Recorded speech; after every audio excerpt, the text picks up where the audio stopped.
नागपूर जिल्ह्यातील बुट्टीबोरी येथे उड्डाणपुलावरून महिंद्रा 700 कार कोसळून झालेल्या अपघातात एका तरुणाचा मृत्यू झाला। हा अपघात बुट्टीबोरी तुळजापूर राष्ट्रीय महामार्गावरील बुट्टीबोरी येथील टी पॉइंटवर घडला। नागपूर हैदराबाद नॅशनल हायवे आणि बुट्टीबोरी तुळजापूर हायवेवरील टी पॉइंट जवळ हा उड्डाणपूल आहे।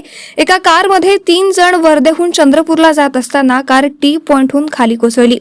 नागपूरकडे येताना चालकाने चुकून चंद्रपूरकडे जाणाऱ्या उड्डाणपुलाच्या दिशेने गाडी वळवल्याने हा अपघात झाल्याची प्राथमिक माहिती तपासात समोर आली आहे। या अपघातात अजिंक्य अभिजित श्रावणे वय 18 याचा जागीच मृत्यू झाला, तर त्याची बहीण अक्षता अभिजित श्रावणे ही गंभीर जखमी झाली आहे। नागपूरच्या सदर परिसरातील गांधी चौकात राहणारे सक्षम बफाना, हिमांशू बफाना आणि मानस बदानी वय सुमारे 20 वर्षे हे तिघे होळी निमित्त गेट टुगेदर साठी वर्धे येथे गेले होते। परत येताना त्यांनी अजिंक्य आणि त्याची बहीण अक्षता यांना वर्धेहून सोबत घेतले। वर्ध्याहून नागपूरकडे येताना कार चालकाच्या त्यांच्या मित्राने चुकून चंद्रपूरकडे जाणाऱ्या उड्डाणपुलावर गाडी वळवली।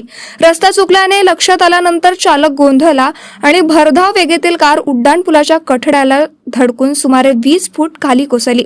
अपघाताच्या वेळी कारमध्ये एकूण 5 प्रवासी होते, अशी माहिती बुट्टीबोरी पोलीस ठाण्याचे पोलीस निरीक्षक प्रतापराव भोसले यांनी दिली आहे। या अपघातातील जखमींना नागपूरच्या किंग्सवे हॉस्पिटलमध्ये दाखल करण्यात आलं आहे। कॅमेरामॅन सचिन सह सनी भोंगाळे, शंखनाद न्यूज, नागपूर।